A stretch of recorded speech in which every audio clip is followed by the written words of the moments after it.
Hello, ladies, gentlemen, and triangles of all ages. I don't think I really have to make an introduction to this video because you can probably already see the screen and guess exactly what this video is going to be. I know I've been gone for a little while, but today I woke up and I chose violence, so I decided to get into probably one of the most controversial things one could make about a strategy game, and that is a tier list.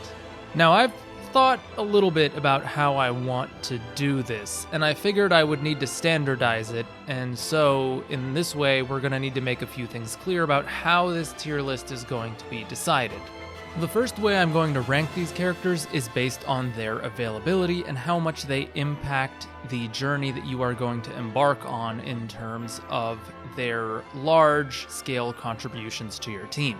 The second thing I'm going to rank them on is how much they are individually able to alter an entire battle's scope. And what do I mean by this? What I mean is this character not only will have an impact in the grand scheme of things, but within a certain battle, on their own without much support, how much impact can they provide?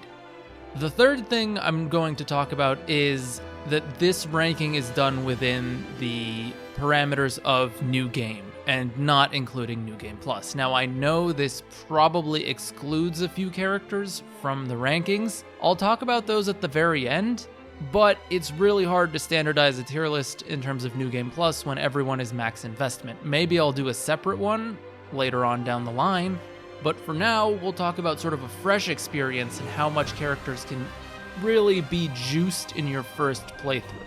The last thing to consider is I'm going to talk about this from the perspective of a no-grind run that is also done on the hardest difficulty and how well these characters perform. Because if you're really going to grind, nothing is going to hinder your progress. Even if the level and experience is capped, you're still going to have access to resources, promotions, well, maybe not so promotions, but tiers that you would normally not have access to in a playthrough with limited grinding, let's say, maybe not completely non-existent. All right, so I guess now that we have that, we'll dive straight into it. I thought I had this tier list relatively ordered, but for some reason Serenoa is over there at the very end, so we'll start out with Serenoa. As most things do, he's the game's main character. Serenoa is a unit that screams damage, damage, damage. He is not super tanky, although he can take a hit or two, but he's got Hawk Dive, which lets him attack from range, and later on in Tier 2 you get to increase the range of Hawk Dive. Early on he also has Delayed Strike, which gives him a little bit more utility, which is actually quite key in hard mode in slowing down how fast boss units attack.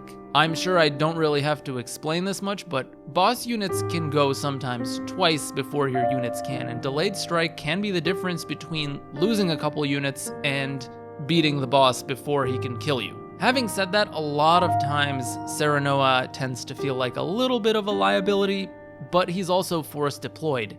And for me, the force deployed prospect makes me utilize him in ways that maybe I wouldn't consider utilizing him, or just sort of the subject matter of having to use this character makes you juice him out to his maximum potential. And that is basically giving him damage and giving him increased damage on follow-ups. He really does do a lot of damage. I mean, there's not much more I could say about Serenoa. He's basically damage. He does damage from range with Hawk Dive. He can be a little bit nifty with some of his equipment, but he's not someone who will change your battle all by himself. Late game, I guess one of the things he could get, and he probably is a unit that you should be promoting to Tier 3 maybe almost instantaneously because he's force deployed. But on his Tier 3 weapon skill, he also does gain the buff that gives everyone TP +1, and at the start of battle, that can be pretty good. So, I don't know that I would give Serenoa an S tier, because S tier is really high praise, and we'll see that pretty soon. But because of his force deployment, because of his solid damage output, and because of the fact that he's consistent and available from the start of the game to the end of the game, I am probably going to, for now, put Serenoa in A tier. This might change further on down the line, but this is what I've got so far. After Serenoa is Benedict, I don't think I really have to say too much about Benedict. This guy is a Swiss Army knife of buffs and mechanic alterations, and he can just completely flip things. From his shield skill that you get very late into the game that makes your units invincible for one attack, do his now skill in twofold turn that let units move instantly after you or lets units have 2 actions right away, Benedict just juices units to their full potential. And I know I'm using this juices thing, but imagine putting something in a box, condensing it, and squeezing it until it explodes. I guess I gave you the formula to an atomic bomb, even though I didn't mean to, but that's what Benedict does. He takes a unit and he lets them do what they do best twice or immediately, or even gives them the TP to do it. Like, he's just amazing, and he's also available right away, so Benedict is my first S tier unit. Really not much to say here. I don't think you even need to give him his class promotion. I think because he's just a support unit, you can even keep him in his same class, although his weapon might be worth promoting, but Benedict is S tier. There's really not much to talk about there. Now, Fredericka is a unit who I loved when I did my demo tier list, and it's a unit I continued to love quite a lot into the late game when I played on normal.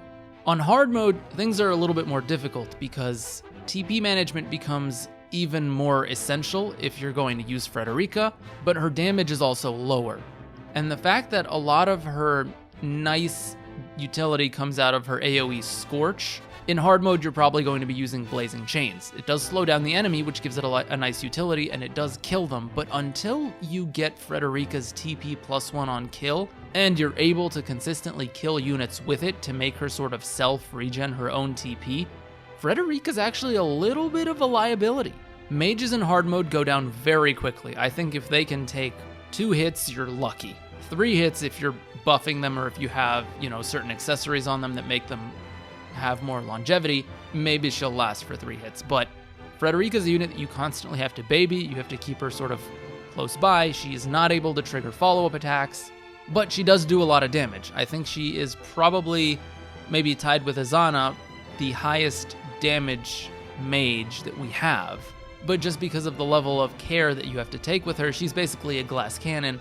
And so I find it hard to put her in A tier, but maybe in high B, maybe low A.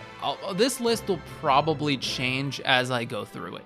Moving on to Fredericka, we get to Roland. Now, I've always been very, very critical of Roland. I was critical of him in my character guide. I was critical of him in the first tier list that we did based on the demo, and I'm going to be critical of him here. Roland is also, like Fredericka, a glass cannon. He, however, has very high movement, and he also has a skill that lets him hit twice before whatever attack he does or before whatever skill he follows up with if he moves a certain number of squares. In my last playthrough, I decided to really give Roland a chance. And this was New Game Plus, so it's probably not going to be the same impression I had from him on New Game, but Roland can be very, very powerful. Again, the problem with Roland is he's very, very squishy, and even with 2 defense accessories, he was still going down on like 2 hits on hard mode. So I cannot rate Roland very high because his entire gimmick is overextending and doing a lot of damage, but when he does that, it puts him in a lot of danger. And so if you utilize Roland correctly, and this requires a lot of late investment on him too, like he needs to be in his tier 2 class and he only gets his really high DPS damage, which is the 4 dragons attack, I think. That's his tier 3 weapon skill. He's not very good, he's not very strong, he's not a frontliner even though he really wants to be, and so that level of babying and care, again, if I'm going to give her sort of the same treatment, or give him the same sort of treatment that I gave to Fredericka, I put Roland in a solid B tier as well. Next up comes Gila, and Gila is another unit that I have been extremely harsh on. She's a healer, and to me, in the early game, again, these are all units that are available right out the gate in Chapter 1, so you really get to see their utility over a long period of time. But Gila is someone that I don't really like, and I haven't really been able to like healers in this game just because of how underwhelming they are. You never really find yourself in need of a healer just because of the way the item system works. Like, instead of bringing Gila, I can bring another utility unit and have them spam items.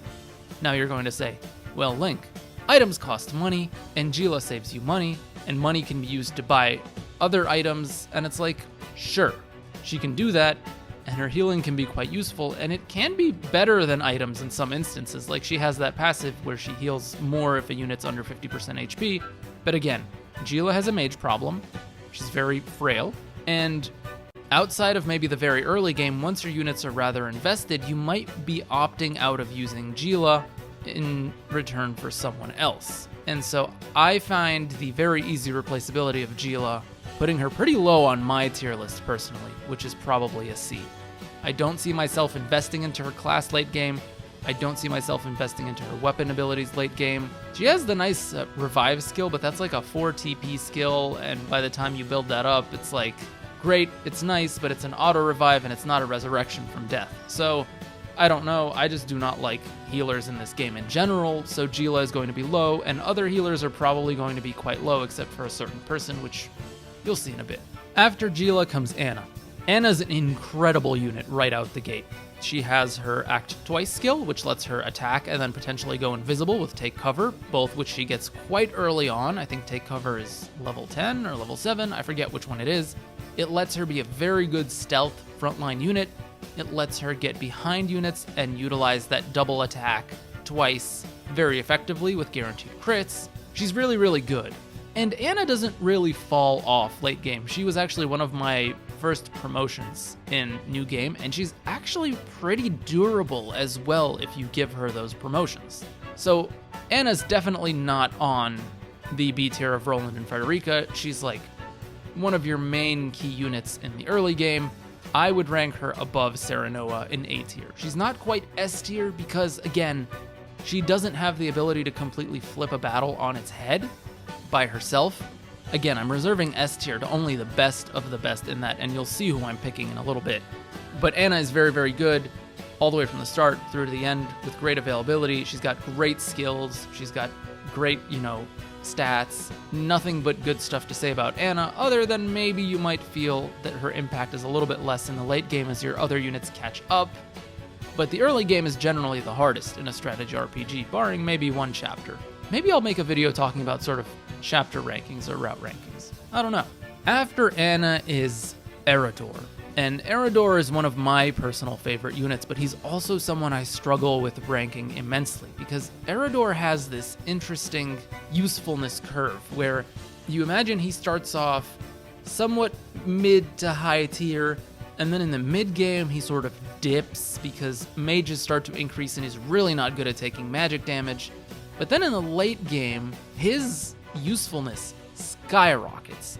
And especially if you heavily invest into Eridor, he will be a monster in late games, and especially in the end games specifically, the very final chapters. And Eridor does have that potential to completely flip a battle because of his King's Shield skill, I think it's called. Basically what it does is it makes Eridor invincible for an entire turn, not one attack like Benedict. And what an entire turn means is from the beginning of when he uses the skill until his next action. And it also provokes all enemies around him with a 100% success chance. This is amazing. But the caveat is it's his tier 3 weapon skill, so it's not available until extremely late in the game, and it's also pretty heavy investment. Early on, he does have that 2-tile provoke, which is nice, and he does do an interesting amount of damage, and he's pretty tanky against physical attacks, but he does melt to mages, and so for me, because of that dip in his performance in the mid-game where he feels just average, even though he does have amazing endgame potential, Eridor does not go in S tier for me. He does go in a very solid A tier, potentially between Anna and Serenoa. Serenoa is consistent, but he's not as game-changing as Eridor at the end, and Anna is very highly consistent, and so I think placing him somewhere in between here is probably fair. After Eridor is Huet. And Huet is one of those characters who, for me, had a very interesting arc throughout her availability in this game. Huet starts out with 2 really, really good skills. Shadow Stitching Arrow, and I forget which one is the one that immobilizes a unit. But basically, she can cause blind, and she can also immobilize units, both at a very high proc chance of about 80%. She's also a flyer, which means she can get on rooftops and be out of range, and she's also an archer, which means when she is on rooftops, she's got incredible range. She's also available by Chapter 2, which is amazing availability. So you are probably thinking when I'm talking here, Huet is S tier because she can run around in blind units and kind of make the game much easier. And yes, you're right. But the problem with Hiatus is she's also very frail, and there are a lot of archers in this game who will kill her in about 2 hits. Maybe 3 once you've invested in her in a little bit. But I can't deny that her potential as a game changer and as saving other units and protecting other units from incoming damage, mainly blinding archers who are extremely troublesome in this game, is amazing.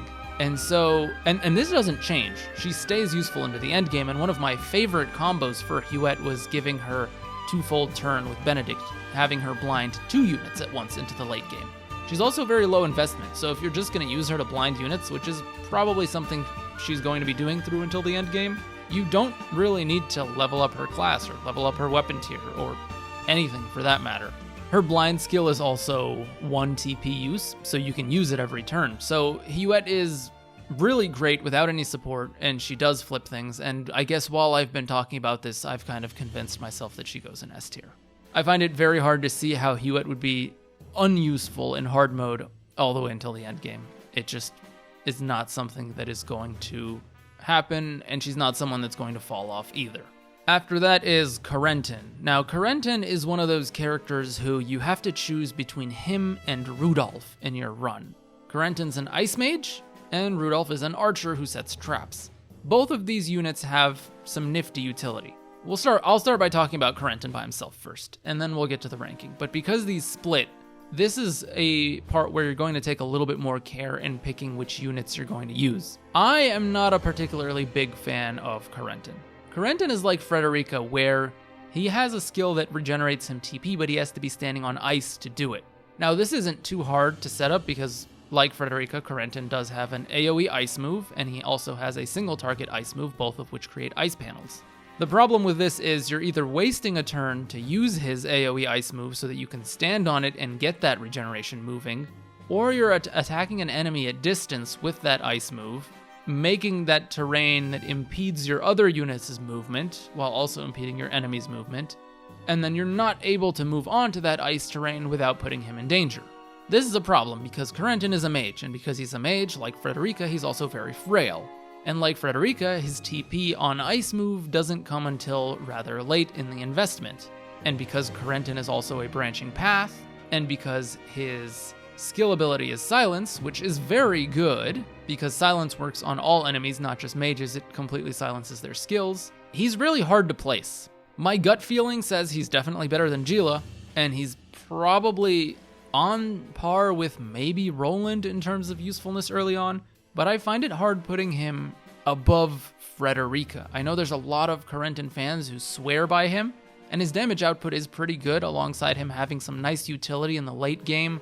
He has like an ice shield skill, which also lets you counter, but the fact that his set, to me, just feels so counterproductive. Like, I need to be standing on ice, but I also want to attack with this guy. And my ice generating skills are all 2 TP or more. It makes him feel like maybe he is self-sustainable, but getting his self-sustainability is a little bit weighted to later on when you can actually have the luxury to do that. And so he's not someone I would find myself really deploying much in the early game. He's got to go in B tier for me. And probably below Roland, just because of the fact that if you're going to get Corentin, yes, that chapter is probably easier to go down for hard mode, so maybe that's a little bit of a bonus point for him. But the payoff is that I think Rudolph is actually better. And let's talk about Rudolph. Rudolph is an archer, and archers in this game are amazing. Like, Hiatus in S tier, right? Just because of the fact that she can cause blind and immobilize units. Rudolph is radically different. He can set traps, which are incredibly useful because if an enemy steps on a trap, not only does he take HP percent based flat damage, but they also end their turn automatically.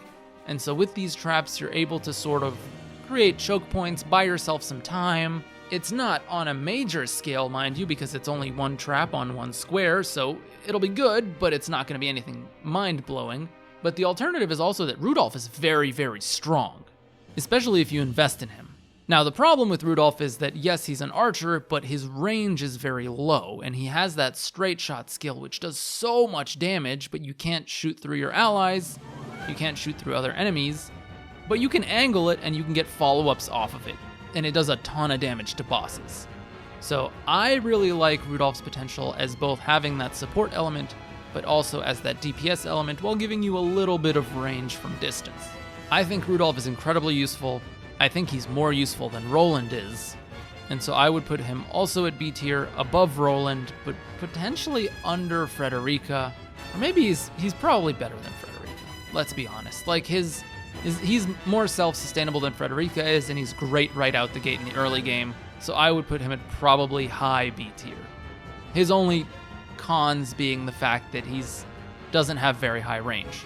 Now, once we're done with these characters, we have proceeded past Chapter 3, and your roster is pretty much locked like this for a couple chapters up until you get access to the next group of characters that are all locked behind your convictions. Basically, you need a certain level of convictions to get these, but the next group of characters, let's say, are probably characters that you're going to get at some point through the game.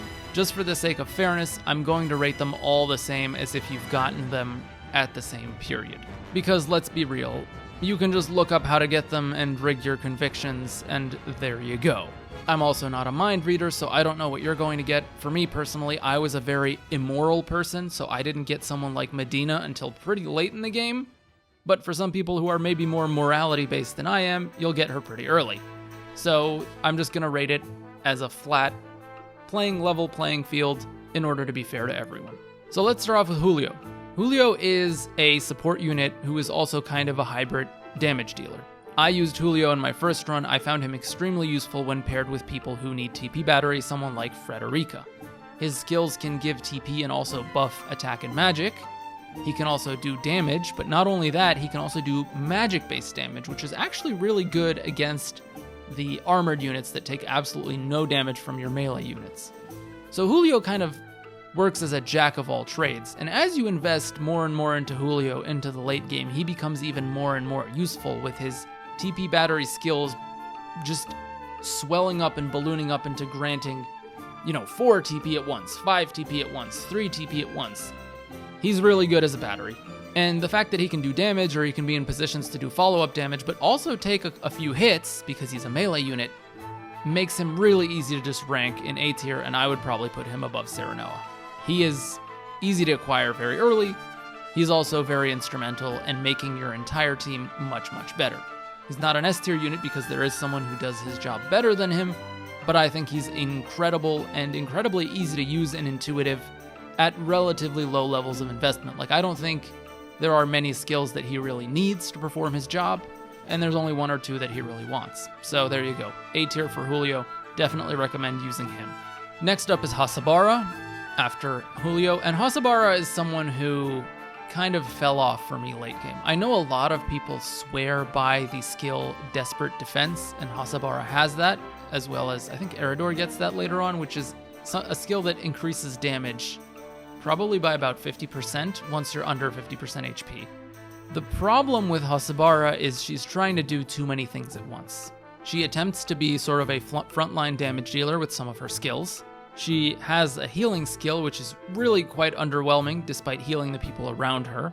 And she also has healing on follow-ups. So she's pretty good at healing people, but she's very position-based, which can be kind of inconsistent in triangle strategy. For anyone who's played hard mode, you know you're really pushed for your positioning, and you're also pushed for your elevations at some points. And so that made Hasabara fall off quite a bit for me at the end of the game. Now, granted, she has a tier 3 weapon skill that is absolutely hilarious called Catapult, which can throw a unit up to 5 spaces and I think 10 elevation, and grant them defense and magic defense buffs. This, when paired with a tank like Eridor, for example, with his King's Shield skill, being able to just throw him into a group of enemies can buy you a lot of time. It can also toss your archers on top of buildings. And so Hasabara, in terms of late investment, is very good, but because you get her so early, she can be quite the liability early on. And so I don't think I would even put Hasabara in A tier, just because how much investment she requires and how weak she can be in the early game. Now, this doesn't mean she's a bad unit, and if you like her, you can definitely use her. She's not terrible, but I did find her dying a lot of times on my run. So I am going to put her somewhere in between Roland and Fredericka, just because she's a little bit easier to use than Roland and isn't like a one-trick pony, but she's also got pretty average durability, at the drawback of needing to be somewhere on the front lines to utilize her true potential. After Hasabara is Norv. Norv is a character that I am very mixed on. On the one hand, he's a mage that can use almost every single element, but on the other hand, he's a mage whose elements that you are going to use are probably just the Thunder skill, which is, I think, the last one that he learns out of all of them. Norv is also weaker, and the percentage of status effects like paralysis from his Thunder skill that do proc is only 30%. So he is, in every sense of the word, a jack of all trades, master of none. Now he can also heal, which, let's be real, if I gotta pick between using Norv or using Gila, I'm gonna use Norv, because Norv gives me damage, but he also does give me healing if I need it, and it's an AoE heal that heals from distance. Automatically makes him a better healer than Gila and a better healer than Hasabara. On the other hand, he is very TP hungry. I think every single one of his TP skills needs 2 or more. He also does gain a skill a little bit later on that lowers an enemy's magic defense once you hit with his magic, so he can combo really well with other mages like Fredericka, like Corentin, like Izana, or anyone else doing magic damage. I think maybe even Julio. I haven't tested that, but that could work. So Norv is really, really good, and even if his paralysis is only 30%, paralysis is such a cracked skill or a cracked status that I can't rank him any lower than A tier. He's going to be a very frail mage early on, but mages are backline units. He's not self-sustainable in the slightest, like Fredericka or like a Corentin, but because of his well-roundedness, his ability to heal, his ability to use that thunder magic, which is probably the best type of magic in the game, I will rank him higher than Corentin and Fredericka. That's just how I see it. He's someone who's worth investing in. Even if you think he's weak early on, he will definitely catch up once he gets to level 20. Also worth mentioning that all of these characters from, who did I start with? Julio, Hasabara, and Norv all start in their tier 2 class, so you don't even need to use those medals on them to promote them in the beginner phase. So there's that. He starts in his tier 2 class. He's already got access to all of his tier 2 skills that are only locked behind levels. He's great. I think Norv is an amazing unit. Now, is he better than any of these other units here in A tier? Hard to say. Definitely not better than a Julio. Definitely not better than late game Eridor. Definitely not as consistent as Anna throughout. Maybe on the same tier as someone like a Serenoa, because Serenoa's Hawk Dive also costs TP, as do Norv's skills. So that's my opinion on Norv. Very, very solid unit. Can get him very, very early. He was actually one of the first, or maybe the first of the conviction-based units that I recruited, and I immediately plugged him into my team because he seemed like a no-brainer. After Norv, we have Jens. Jens is amazing. He is a completely utility-based character with the ability to create ladders, which let you climb all the way up steep cliffs and sort of move your units onto areas that you wouldn't be able to move them onto unless they were flyers. He also has the ability to make one of the funniest interactions in the game, which is the spring trap. Like Rudolph, Jens's trap is a single tile trap that you can put on for 1 TP. Unlike Rudolph, it doesn't do flat HP percent damaged. Instead, what it does is it flings your enemy 5 tiles in whatever direction you set it in. This can be comboed in a number of ways. It can be comboed with itself. You can indeed put 2 spring traps in series to fling units multiple times. It can be comboed with terrain, say fire, to make your enemies take damage if you throw them onto that. It can be comboed with elevation, and what I mean is that you can fling enemies into walls to make them take crash damage, or you can fling them off cliffs or off bridges to make them take fall damage. And since fall damage is also HP based and also really throws your enemies quite a long ways away, this is just incredible for crowd control. By itself, the spring trap alone just makes things amazing. I only used it to fling bosses off of cliffs or off of edges because bosses have really high HP, so the percent-based damage is worth it. But for most other enemies, if I'm choke pointing, I would more often than not either fling them directly into my unit that they stand in front of, or a wall that is right there to prevent other enemies from moving in and doing damage. Jens, between his ladders and his spring traps, which he gets extremely early right out the gate, is a battle changer, completely. He is also quite durable and tanky, so he can take a few hits and be a frontliner if you really need him to choke point. although I didn't find myself doing that very often. And he also gets a skill that causes sleep at a pretty good 60% chance. So if you've got all the traps or all the ladders that you need and you're kind of in a pinch and you need to sort of disable an enemy for a few turns, Jens can also do that. He's an incredible unit. You get him quite early on, and I think I would actually probably put him between Benedict and Huet in terms of S tier. He's a no-brainer S tier for me. He's unbelievable. And back-to-back, almost as if, this is fate, is the most, I think, underappreciated unit in Triangle Strategy, and that's Lionel. I think Lionel is very misunderstood. And he's a unit that I also misunderstood for a very, very long time. Until I understood him. I think Lionel is brilliant. His voice actor, for one, in the English version, with a little bit of questionable voice acting, is a real standout performance, and that's worth mentioning here for Lionel. He's hilarious. He does an amazing job. But also, Lionel is a interesting character that is all about status effects. He can cause fury, and he can also charm enemies and tempt them, which is the best status effect in the game. He can also sleep and silence. But Lionel's best skill is locked behind his tier 3 weapon skill, and that is his ability to use a ranged AoE tempt skill with a 100% success rate at the cost of 7,500 gold, but it also does a ton of damage, and I mean a ton of damage, like we're talking 300 plus if you've invested into your Lionel. He does a lot of damage. The drawback to all this, of course, is that his early game tempt skill only has like a 30% success chance, so more often than not, it's very frustrating to try and use it. You're better off using his Fury on something like mages or healers to disable them a little bit. And 2, it costs money to use his late game skill, but 3 is that he's basically a late game unit. Using Lionel in the early game is a disaster. He's just not good in the early game. It takes up until the mid game where he gets his, I think, tier 3 class skill. So he's also a very high investment unit, which is also a drawback. But once he gets his tier 3 class skill, even if you don't have the tier 3 weapon skill, his tier 3 class skill is also an AoE ranged 50% success chance of sleep or silence or both. So it does both.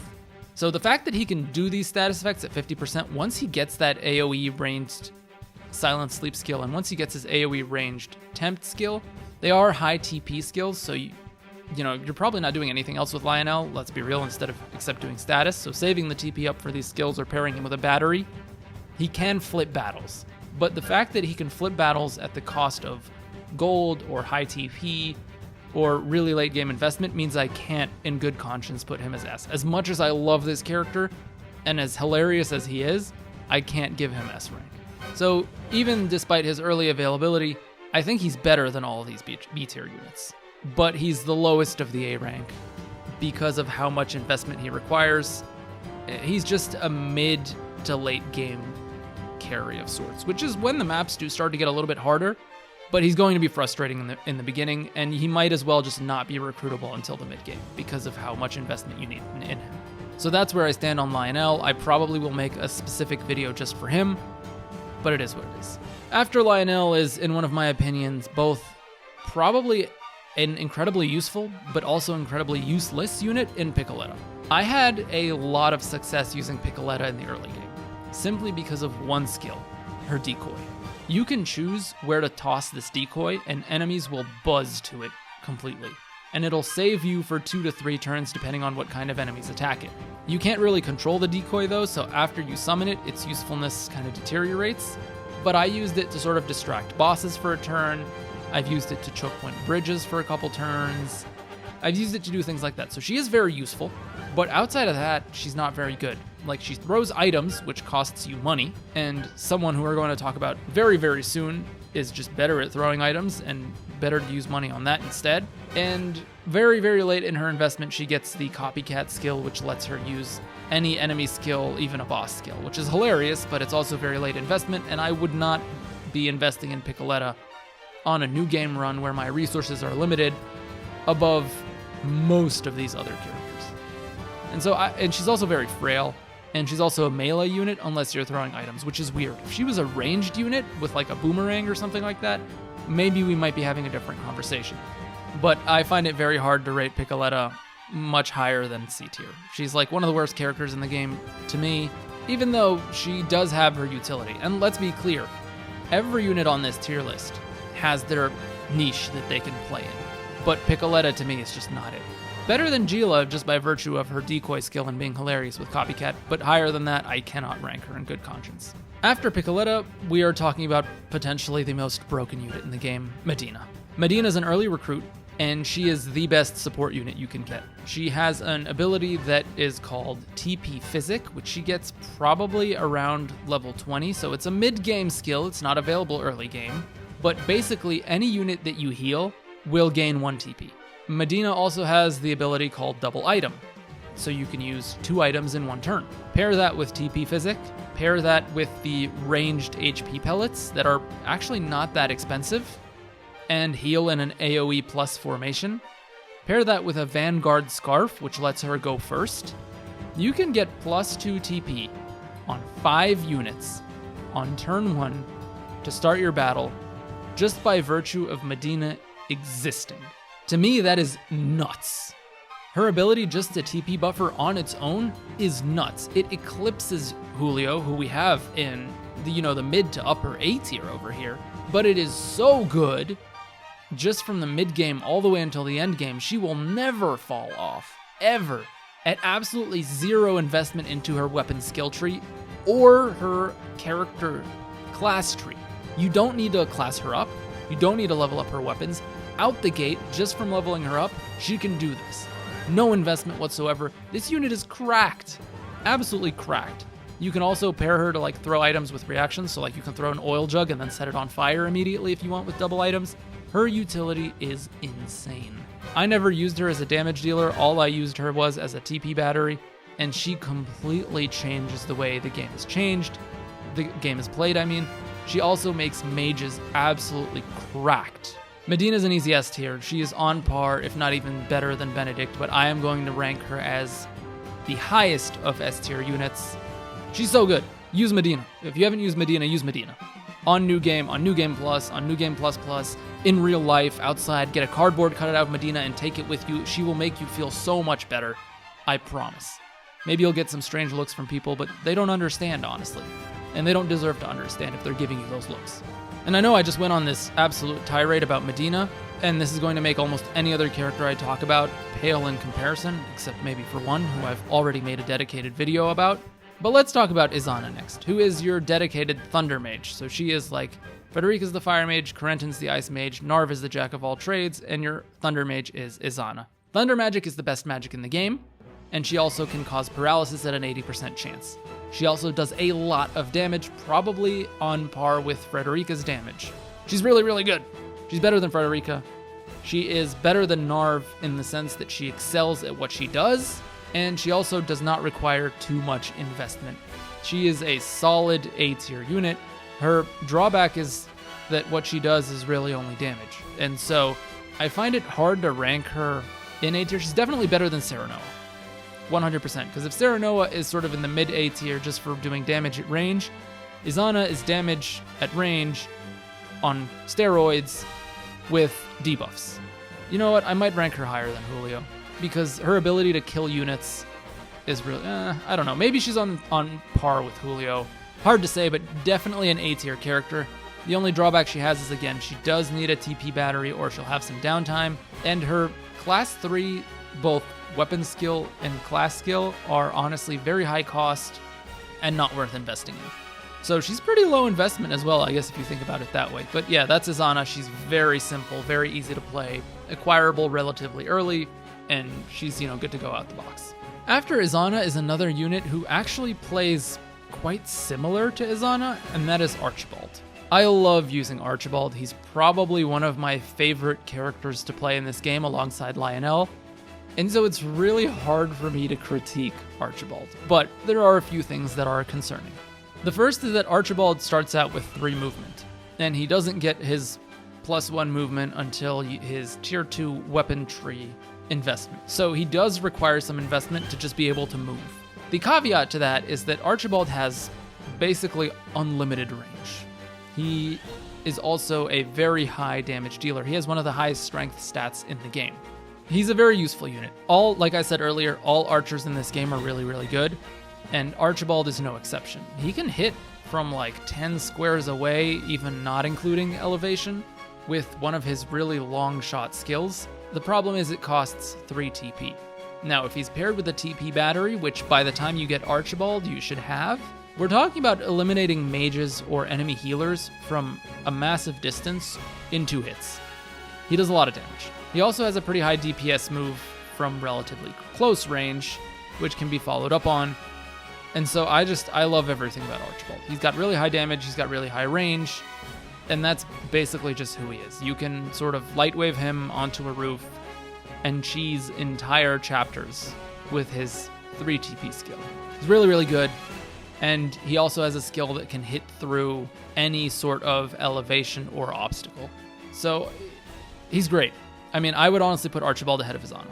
I just really like Archibald. I'm biased, sue me, but the combination of him being an archer, having very long range, and having great damage, I mean, him, Izana, and Serenoa are kind of the 3 sides of a triangle in a way. Serenoa is kind of your pure melee damage specialist. Izana is your pure magic damage specialist with utility, and Archibald is your pure ranged specialist damage with unlimited range, but no status. Really, really, really strong. So after this, I'm actually going to go out of order here because these 4 characters need a different section, and we're going to talk about these next 3 characters, which are Maxwell, Flanigan, and Quahog. These are your high-tier conviction units that you will not get until sort of the last, I want to say, quarter of the game, probably, because they require 2 relatively high-level convictions to get. In my first playthrough, I didn't actually get Maxwell or Flanigan. Now, there's a reason I didn't get Maxwell, and that's because I think you have to save the Roselle in Chapter 11 to get him as well. So, of course, me being the low morality person that I am gave them up naturally. So I didn't get Maxwell, but also having low morality didn't get me Flanigan. But let's talk about them.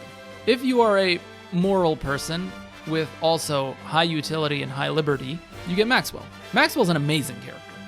Very high DPS physical unit, very good mobility, extremely solid stats, and he has an auto revive skill. In addition to that, his tier 3 weapon skill is insane amounts of damage and has pretty good range. The only drawback Maxwell has is that he's limited recruitment to the late game. That is the only problem with Maxwell. If you got him a little bit earlier, he would be an easy S tier unit, but you don't. And so I am just going to put him here because Eridor doesn't really shine until the late game with a lot of investment. Maxwell shines immediately with almost no investment. So good. The only thing putting him behind Anna is the fact that you have Anna from Chapter 2. And Maxwell you can only get after like Chapter 14, I think it was. That's a 12 chapter difference, and for me to rank him this high says something. Might have to rebalance my tiers. There's too many A tier units, but that's the nice thing about triangle strategies. There's a lot of really, really good units. Flanigan is a unit that I am not too sold on. I get what they're trying to do with Flanigan. He is a 4-move flyer who's very tanky, but still weak to arrows, which is annoying. If he had a skill that removed his weakness to arrows, I would have a much better opinion of Flanigan. He has a provoke skill, but it's only from 1 space away, and he has like this little dive skill that I forget what it's called, but he can sort of AoE at range and move to whatever spot he lands in, which is useful for positioning. But I found Flanigan's damage output somewhat lacking, and his damage mitigation skills, which he uses to kind of siphon off half of the damage that a unit near him takes onto himself, I also found that a little bit lacking as well. Because Flanigan is tanky, physicality-wise, but his weakness to arrows and his weakness to magic makes it a little bit difficult to use him as a tank compared to someone like Eridor, who will tank arrows just fine. He's also just a weird unit in general, and maybe this is just me not understanding him very well, but I find out-and-out provoke tanks to be stronger than someone who takes half the damage of the unit next to me. Like, the unit next to me is still going to die if it takes enough damage, and so is Flanigan if he takes enough damage, and so why am I losing 2 units instead of out-and-out tanking with Flanigan and losing 1? Giving him something like a revive ring, which you get late into the game, or giving him something like an endurance ring, which you only get if you go down a specific path, makes him a little bit better, but his auto regen only gives him 50 HP per turn, which is nothing if you play on hard mode and you're taking 200 damage per turn. Even if you pair it with the extra regen ring, it's 100 per turn, also not that much based on how much damage he's taking. I don't like Flanigan. I wouldn't use him over any of the units in A tier. And I honestly probably wouldn't use him over any of the units in B tier either. Like, if I'm gonna have a frontliner to do damage, I would rather use Roland. I would probably rather use Hossabara as well. Fredericka and Corentin give me magic damage, even if they're frail. Rudolph gives me trap utility. What does Flanigan give me? Taking some of someone else's damage? He's really not that good. He's better than the C tier characters, but I would probably put him at a low B.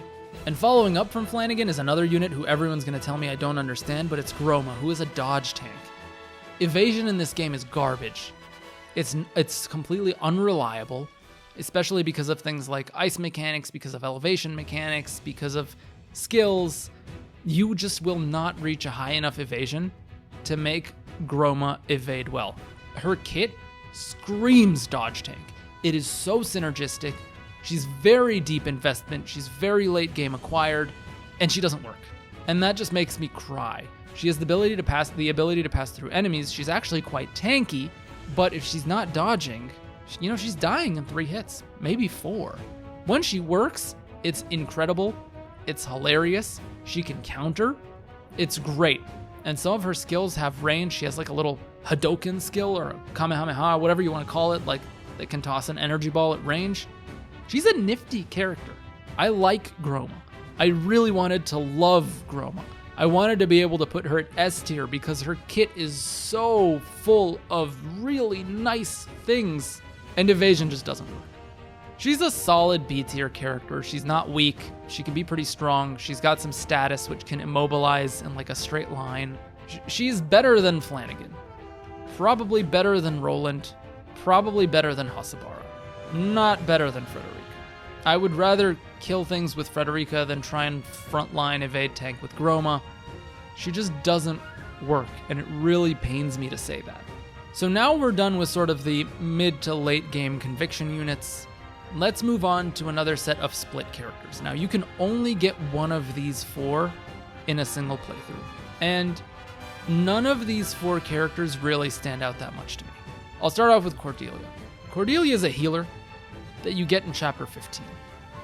By then, you've basically invested in your party, you're locked in, you probably don't need a healer, and you probably don't want to deeply invest into a new unit either. Now, she comes pretty high level, she comes at tier 2, but you would have to work on things like her weapon tree, and her skill tree, or class tree, and she's just not worth the headache. She's really nice in the fact that she can overheal your unit and give them a lot of HP and make them very tanky, but I just don't think she's very good. Healers in this game are underwhelming to me. You can just use items, and the TP cost and having to dedicate a TP battery to her, even though she does have the wait and do nothing turn to gain an additional TP, that's still a turn of downtime, so her consistency is lower, and her availability is garbage. It's really bad. All of these 4 units have really bad availability, and they're not really redeemed by being someone who's a game changer. And so I can't even put any of these in A tier. I can't even put any of these in B tier. Maybe Cordelia is low B tier, probably C tier. Yeah, come after me in the comments, but I think I'm going to piss a lot of people off with takes on the rest of the characters on this roster. Sorry. But because of her availability and the fact that she's just a pure healer that does nothing else, Cordelia's a C tier unit. Really available really late, just not worth it at that point. And the same that can be said about Travis. Travis is actually pretty tanky, and he can do some respectable damage, but steel in this game sucks. You do not get any useful items whatsoever. People are obsessed with the theory, or were obsessed for a while with the theory that maybe you can steal accessories. You can, but it's only the stat-based accessories that you can buy off the shop anyways. There's nothing unique that you can steal. If you could steal uniques, Travis would be worth talking about, and maybe Trish, but he is just a ball of HP that has steal back, which Eridor has, that doesn't really have a provoke. He can use his, if you want to suplex people and back toss them just for funsies, Travis can be a cool character. but I don't think he's very good. Like, he's kind of like Flanigan, where you have this niche that's kind of lost in the sauce of just having so many better characters. So again, C tier, probably on par with, maybe higher than Cordelia, but you know what? I'm just gonna move these two down to D tier. We need to balance out the tiers a little bit. Trish is the same as Travis. She's maybe a little bit more useful because she's a ranged unit and she can have the act twice that Anna has. It just costs TP. So again, because of late ability and because steel is so bad, Trish ranks maybe a little bit higher than Travis. I'm definitely going to reorder some of these because I think maybe Trish is better than someone like a Flanigan. People are going to be so mad at me. They're going to be so mad. Now, the exception out of these 4 characters, and the reason why they're rated so low is probably because of this next character too. You only get to pick one of Trish, Travis, Cordelia, or Milo. And it's a no-brainer to pick Milo. Milo is insane. You not only get to use Milo starting, I think, you get her in chapter 13 and 14. So you get to demo her for 2 more chapters than the other 3 units. Despite not being able to level, she levels up, but you can't invest in her. So you can also level her up. But Milo is also an amazing utility unit. And the only thing that stops me from immediately grabbing her and putting her in S tier is her availability. Like Medina, Benedict, Jens, Huet, all of these characters are available at chapter 5. Milo is chapter 13. That's 8 chapters later, which is significant.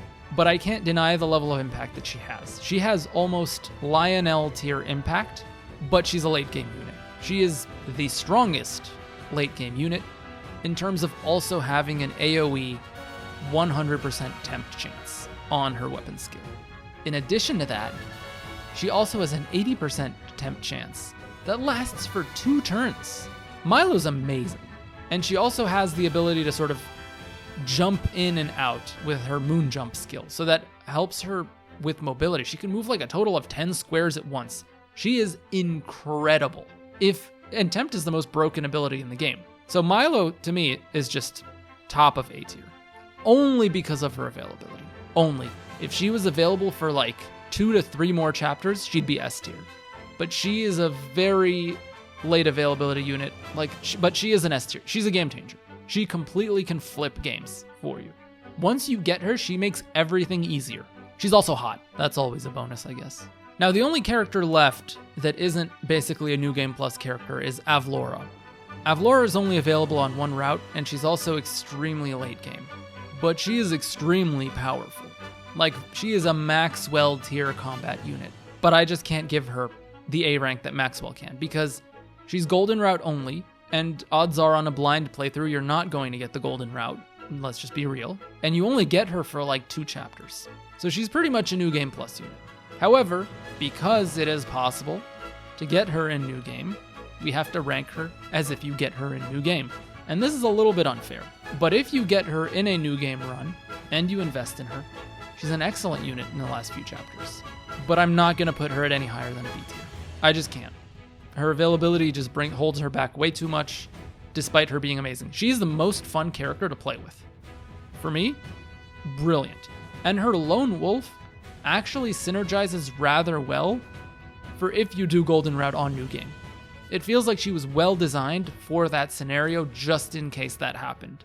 Because of the way you have to split your teams up into 3 different teams, Avlora will just be that juggernaut on a single team that can carry you. But her availability or lack thereof makes her basically a New Game Plus unit, and so I'm going to have to give her a B tier. Outside of that, she's fantastic. She can consistently do massive amounts of damage. She's very tanky, an excellent frontliner unit. If you give her the Resurrection Ring and the Endurance Earring, she's amazing. She will not die. Literally, she won't die. She's kind of like a Maxwell, but on steroids. Maxwell's kind of the movement version, and Avlora is sort of the more juggernaut tanky version. So there you go. That's what the tier list looks like without the New Game Plus units. I'm going to add these in, and this is going to be fairly quick. Decimal is a super gimmicky character that is probably better off used for grinding certain maps. He is as inconsistently inconsistent as it gets with a lot of downtime. I find it extremely hard to put him anywhere above B tier. He goes at the bottom of B tier for me, just because of how inconsistent he is. When Decimal works, amazing. But more often than not, I want to say there's like a 75% chance, or part of the time, that he just doesn't work. And he needs like support for him to work. He's a magic unit, and you can put the Obsidian Anklet on him, and that works very well with his personal skill, but most of the time he's just not worth running over any of the other ones. I wouldn't run him on my teams. Giovanna is the worst character in the game. She's a New Game Plus character that is absolutely hindered by the gimmick of being a terrain-based unit, so you have to basically mold the terrain for her to work, and there aren't enough maps in this game that have a variety of terrain enough for Giovanna to utilize that. I'm sorry, but she is just bad. The fact that you would have to structure your entire team around funneling support for terrain for Giovanna just makes her a terrible unit, especially the fact that she is a late game New Game Plus unit. She does nothing for you. She doesn't turn the tide of battle. She has really high movement, and she can be TP sufficient by herself, sure. But what good is the movement in TP if I'm just throwing rocks the entire time that do not do that much damage? It's not good. And then the last unit, I'm just not going to talk about him in detail because I have a entire video dedicated to Quahog. He is a New Game Plus pure unit that ruins the game, D tier. Just kidding. Quahog is the most broken unit in the entire game. He's at the top of S tier, but he is not a New Game unit, so take this ranking with a grain of salt. You won't be getting him on your first playthrough on hard mode, but if you do get him, he literally breaks the game. He ruins it.